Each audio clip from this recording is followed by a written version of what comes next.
Hey guys, and welcome to my channel. I'm Katie.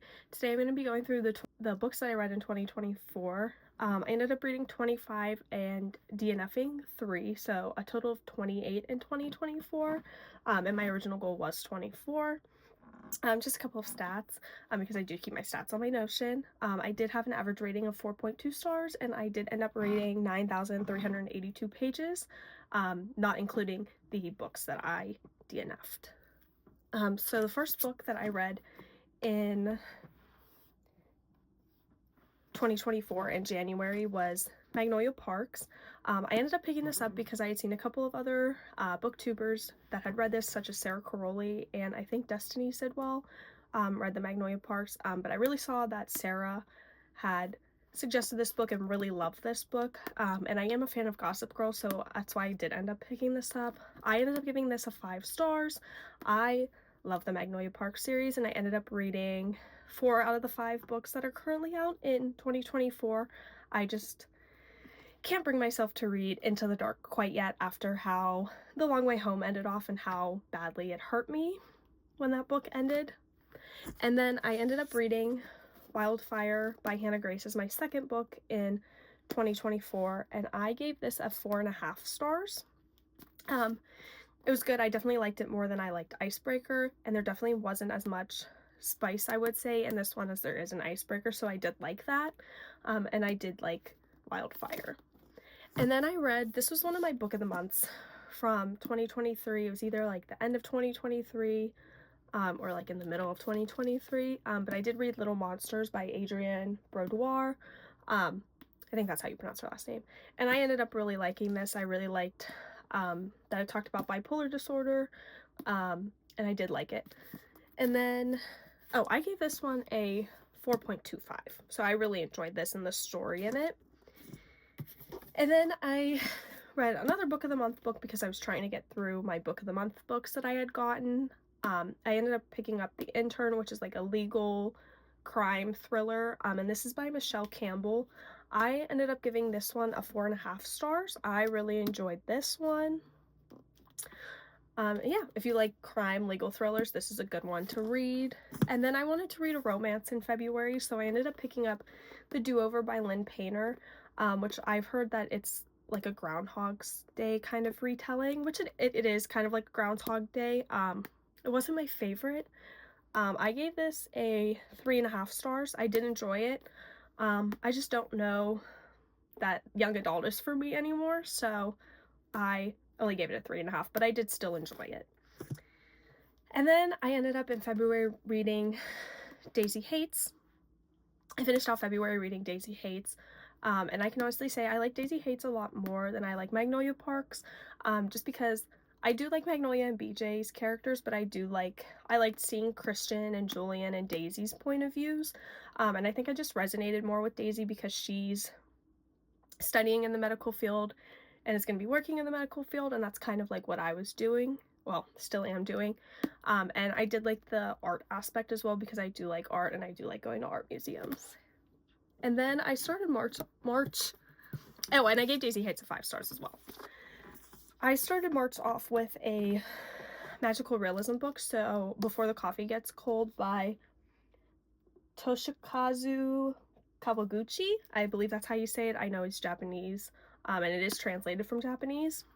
And this is like a magical realism fantasy kind of book, which isn't the genre that I generally gravitate towards. I'm more of a thriller romance kind of person and a horror book kind of person, not like fantasy.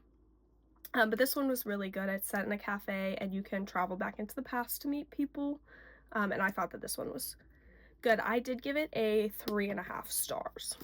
And then I picked up What Happens After Midnight by K.L. Walther. I ended up reading The Summer of Broken Rules and Maybe Meant to Be by her in 2023.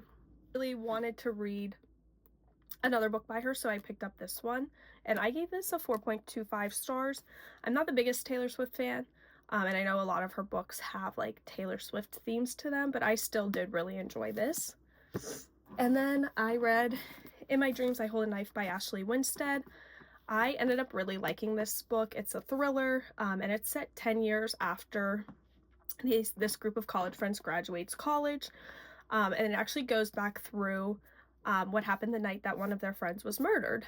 And you get kind of like their points of views on what was happening that night, and you see what happened, and then you find out who killed their friend. And I did not see the twist coming at the end. I didn't see who was, like, I couldn't guess who had done it. But so I really enjoyed this, and I gave this a 4.5 stars. And then I kind of hit a reading slump in April, like end of March, April, just because I was reading so many books in a month that I kind of got burnt out with it. So I went back and I read one of my all-time favorite books, The Great Gatsby. This is a classic, and this is by F. Scott Fitzgerald. This is my all-time favorite book. I put 5 stars on my thing, but it's actually like a 6-star read for me. I love The Great Gatsby. It's my absolute all-time favorite book. So if you're looking for a classic to pick up, I would recommend picking up The Great Gatsby. And then after I picked up The Great Gatsby, I kind of slowly was getting back into reading. So I ended up switching gears and I picked up a memoir. And it's An Unquiet Mind, a memoir of moods and madness by K. Redfield Jamison. This one's about bipolar disorder. So I ended up reading that and I really enjoyed it. I don't rate memoirs. I don't feel like it's fair for me to rate memoirs, so I didn't give this one a rating, but I did really enjoy it. And then this is the first book of 2024 that I DNF'd. I was reading this. It's The Plants by Kenneth McKinney. It is an older book, as you can see. It's a vintage book. I just felt bad because I was kind of ruining the pages, and I did enjoy what it was about. So I'm hoping I can get back into it. I just wanted to move on and read other things. It wasn't one of the books that I had on my mind to read. Then in May, I picked up The Woods Are Always Watching by Stephanie Perkins. I had read There's Someone Inside Your House the previous year in 2023 and really enjoyed it, so I ended up picking this up, and I ended up giving this a 3.5. I think I gave all the books this month a 3.5. Just because, like, I enjoyed them, but they weren't anything special. They weren't anything to put them into a 4-star or 5-star category for me. But I did enjoy this. I did like that it was more of like a psychological thriller than it was like a horror or a thriller. And then I read If He Had Been With Me, because again, I had seen a couple of other booktubers reading it, like Sarah Caroli and a couple of others, and I thought that I would give it a try. Again, I just don't think young adult is really for me that much anymore, being as I'm in my mid-20s. So I read this and it just kind of fell flat for me. Wasn't the best thing I ever read, but it wasn't the worst thing I've ever read. So I did also end up giving this a 3.5. Yeah. And then I decided to pick up another F. Scott Fitzgerald book in May, and I picked up This Side of Paradise by him, just because I'm trying to get through the books that I have of his. And I had read The Last Tycoon by him in 2023 at the end of it, like November, December-ish, and I enjoyed it, so I picked up this one. This was another one that I didn't finish just because at the time I was doing an internship for the current job that I'm in, so I wasn't putting all my attention into reading, if that makes sense. So I just kind of got bored with it, and I just wanted to read things that were more fast-paced and not as slow.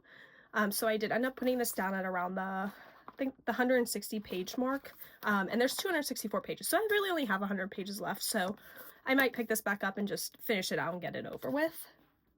And then in June, I was lucky enough to go on a small vacation and visit my aunt who lives in a more southern state than me and go to the beach. And I ended up reading, sorry, I have a cold, so my throat's really dry.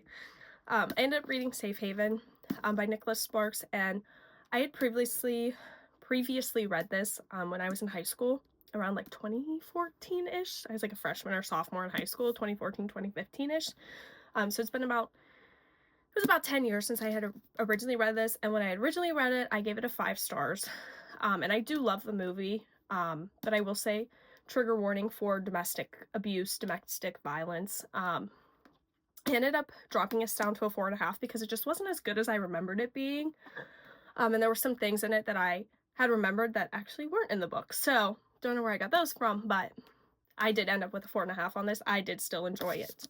But just be aware that it does talk about domestic violence and domestic abuse. And then I picked up at the beach also Malibu Rising by Taylor Jenkins Reid. I ended up giving this a 4.75. I really enjoyed it, and I still think about it sometimes, but not all the time. So I did give it a 4.75. And then I'm really into poetry, and I love poems. So I picked up Someone Somewhere Maybe by Sophie Diner, just to kind of finish out the month and get 3 books into the month, because I was trying to get back up to where I wanted to be with reading 3 books a month. To try and hit 36 in the year. Again, I only hit 25, so fell a little short, but that's okay. So I ended up reading this, and if you like poetry, it's a good one to pick up. It was the first one that I picked up since reading Rupi Kaur's Homebody, which she released in like 2022 or 2023, maybe 2021. So it had been quite a few years since I had picked up a poetry book, so I decided to pick this one up, and I enjoyed it. And then July, I ended up reading 4 books, which is the most books that I've read in a month. And I started with The Alchemist, which was another one that I'd had on my shelf for a while. I had started this in 2016, in the summer of 2016, when I was my first year of lifeguarding. I picked this up, and I was trying to read it in 2016, and I got like halfway through it, and I didn't want to read it anymore, so I stopped reading it. So I decided to pick it back up this year, and I gave this a 3.5. Yeah, I gave this a 3.5. I did enjoy it. Again, it's another fantasy magical realism, which, you know, isn't what I usually read, what I usually go for, but I did enjoy this. So maybe I can get more into those types of books. And then I picked up The Final Girl Support Group by Grady Hendrix. He's known for like his horror and his thriller books, so I thought that I would give it a shot. This is more of a thriller, not as much horror as I thought there was going to be, because usually when I read those types of books, I think gore and, you know, that kind of stuff, like how horror movies are. And this was more of like a thriller, psychological thriller, but I still enjoyed it. I gave it a 4.75. And then I read Magnolia Park's The Long Way Home, which absolutely destroyed me. I think you can tell that after I read this book, I kind of fell off in reading just because I was so destroyed by this book and in my emotions about this book and the series, and I just couldn't stop thinking about this series. It is a 5-star series for me so far. I mean, like I said, the only book I haven't read is Into the Dark, and just because of how this book ended off, I just don't want to get into the Dark and what they're going to talk about in there inevitably. But that was a 5-star read for me. And then I decided I wanted a cowboy romance, and I've heard a lot of people have said like Elsie Silver is good for cowboy romances, but I wanted to try something different. I didn't want to just jump right into Elsie Silver. So I saw this one by Lila Sage, and I picked it up, and I ended up giving this a 4.5 stars. I loved it.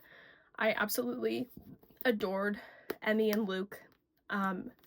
Yeah, and I can't wait to read Teddy and Gus's story, because I still have to read Lost and Lassoed. And then in August, I was supposed to go on vacation to the Outer Banks, but some unforeseen things came up, so I didn't end up making it.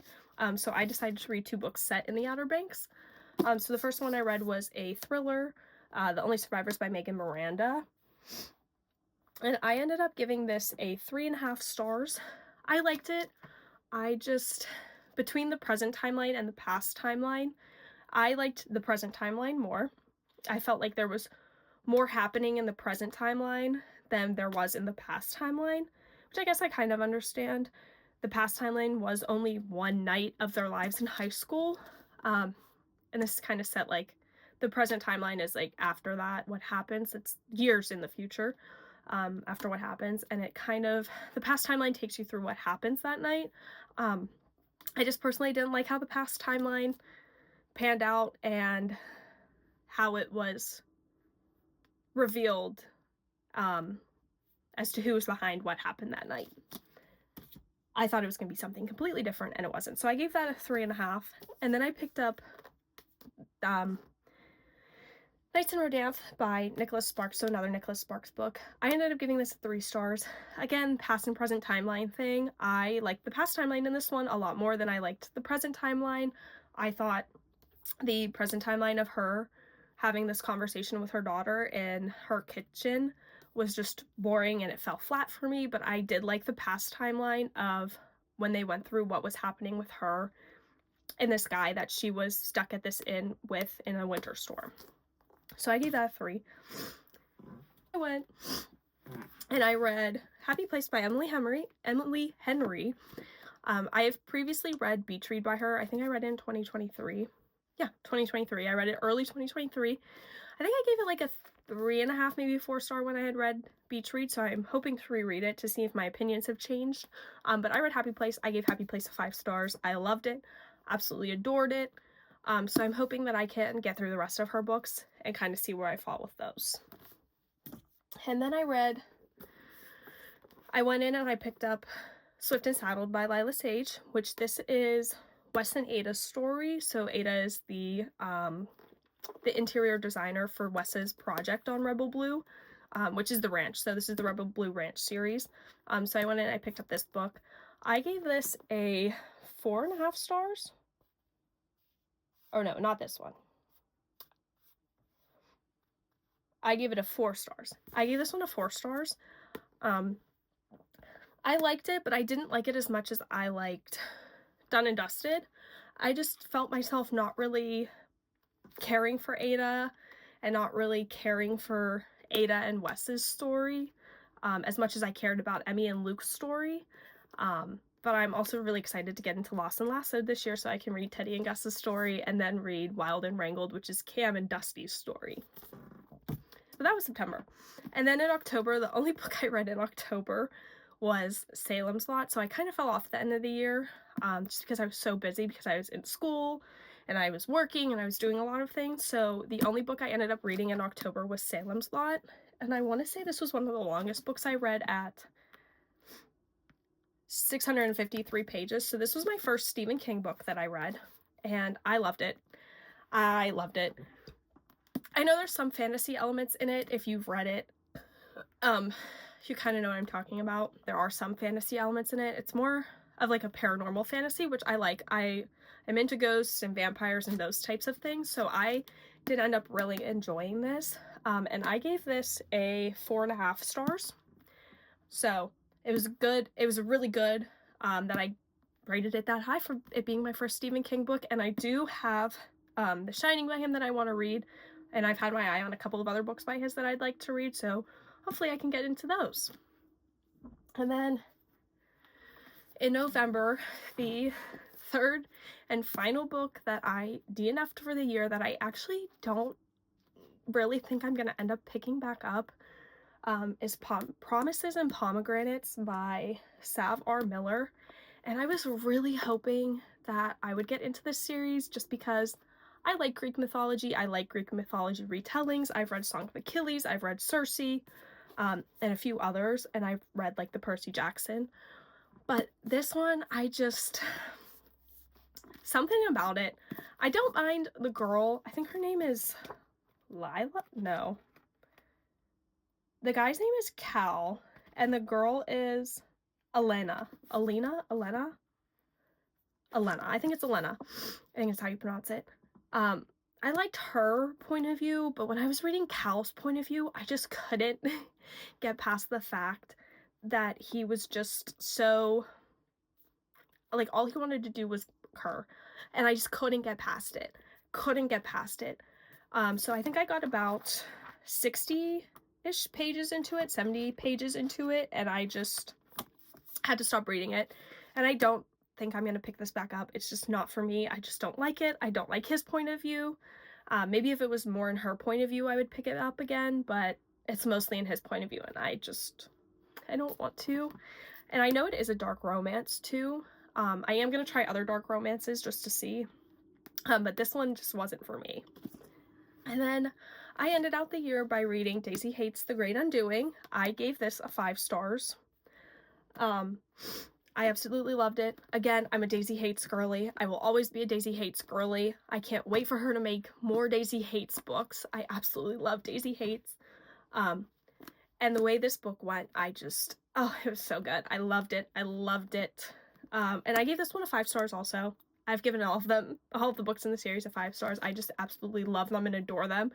And they're one of those series that I just can't stop thinking about, and I absolutely loved it. 5 stars. And those were all of the books that I read in 2024. So like I said, I read a total of 25, with 3 that were DNFs. So I started 28, only finished 25, DNF'd 3, and I think I want to pick up 2 of those 3 again to see if I can actually really finish them out. But yeah, that was everything I read in 2024. Thank you for watching, and make sure you like, comment, and subscribe. Okay?